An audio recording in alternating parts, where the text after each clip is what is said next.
Assalamualaikum warahmatullahi wabarakatuh. Selamat datang di QA Learning Channel. Di video kali ini saya akan menjelaskan tentang perbedaan perubahan kimia dan perubahan fisika. Saya akan menjelaskan perbedaan dari masing-masing perubahan kimia dan perubahan fisika. Setelah itu saya akan memberikan contoh soal di kehidupan sehari-hari. Oke, langsung saja kita mulai. Perubahan kimia yang pertama, perubahannya itu menghasilkan zat baru. Jadi ketika proses kimia dia akan menghasilkan zat baru yang memiliki karakter yang berbeda dengan karakter awal.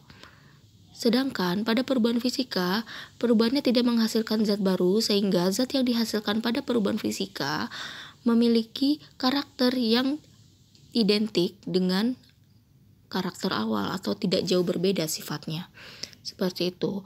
Yang kedua, untuk perubahan kimia, zat baru tidak dapat kembali seperti sebelumnya. Jadi ketika proses perubahan kimia terjadi, maka kondisi awal ketika kembali tidak dapat dilakukan. Untuk perubahan fisika, zatnya dapat kembali seperti sebelumnya. Jadi ketika proses perubahan kondisi akibat perubahan fisika, maka jika akan kembali ke kondisi awal, dia akan bisa seperti itu. Yang ketiga, pada perubahan kimia, perubahan terjadi pada zatnya. Untuk perubahan fisika, terjadi perubahan pada wujud, warna, bentuk, dan ukurannya. Seperti itu. Oke, sampai sini jelas ya. Yang keempat, untuk perubahan kimia, penyebabnya disebabkan oleh reaksi kimia. Contoh, zat atau benda yang mengalami reaksi kimia adalah mengalami perubahan volume, kemudian mengalami perubahan suhu, perubahan warna, munculnya endapan, kemudian munculnya gas pada zat tersebut. Seperti itu. Sedangkan untuk perubahan fisika, penyebabnya perubahan tersebut disebabkan oleh gaya dan suhu, sehingga pada kondisi akhir akan terdapat perubahan bentuk. Jadi nanti pada kondisi akhir ukurannya dan bentuknya akan berbeda seperti itu. Sampai sini jelas ya? Oke, sekarang kita masuk ke perubahan kimia beserta dengan contohnya. Untuk perubahan kimia yang perlu kita perhatikan adalah yang pertama, perubahannya menghasilkan zat baru. Yang kedua, zat baru tersebut tidak dapat kembali seperti sebelumnya. Yang ketiga, perubahan terjadi pada zatnya.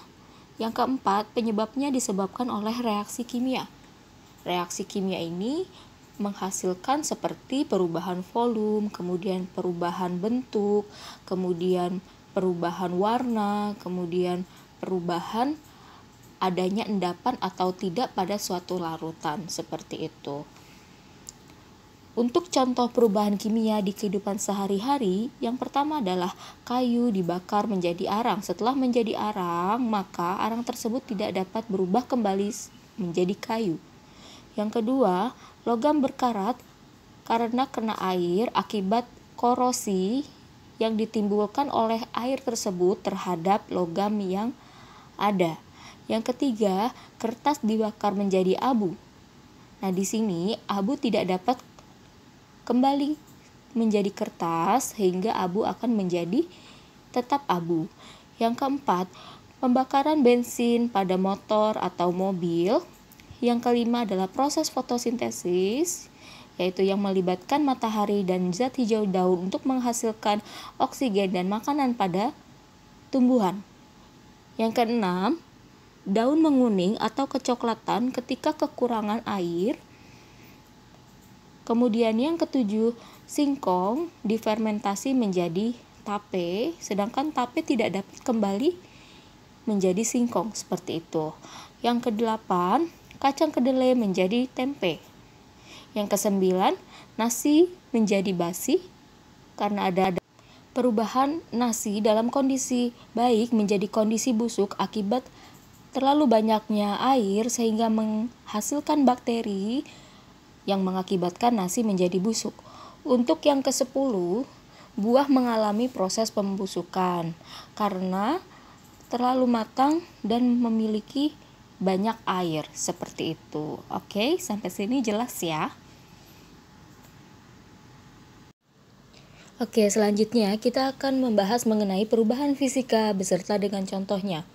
Untuk perubahan fisika, ada 4 hal yang perlu diperhatikan. Yang pertama adalah perubahannya tidak menghasilkan zat jenis baru. Yang kedua, zat dapat kembali seperti sebelumnya. Yang ketiga, terjadi perubahan pada wujud, warna, bentuk, dan ukuran. Yang keempat, penyebab perubahannya disebabkan oleh gaya dan suhu.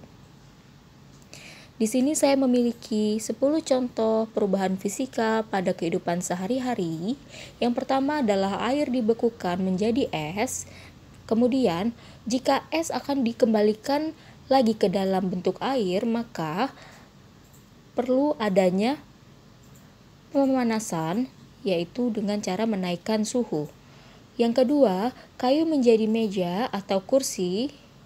Kayu tersebut akan berbentuk lain, akan tetapi jika ingin dikembalikan ke bentuk semula, maka dia memiliki karakter yang sama dengan karakter kayu. Yang ketiga, air menjadi uap. Ketika uap akan dirubah menjadi air, maka uap perlu didinginkan, seperti itu. Keempat, lilin mencair ketika dibakar, sehingga ketika dibakar setelah cair dia akan mengeras. Ketika mengeras dia akan kembali ke dalam bentuk lilin, seperti itu. Yang kelima, gula dilarutkan di dalam air. Kemudian yang keenam, bola lampu listrik menyala. Kemudian yang ketujuh, besi mencair ketika dipanaskan di suhu yang tinggi. Kemudian besi tersebut akan mencair, kemudian bisa dirubah lagi menjadi besi dalam bentuk padat ketika didinginkan. Kemudian beras dirubah menjadi tepung. Setelah itu salju mencair. Setelah itu yang terakhir, kapur barus menyublim dari bentuk padat ke bentuk gas, seperti itu.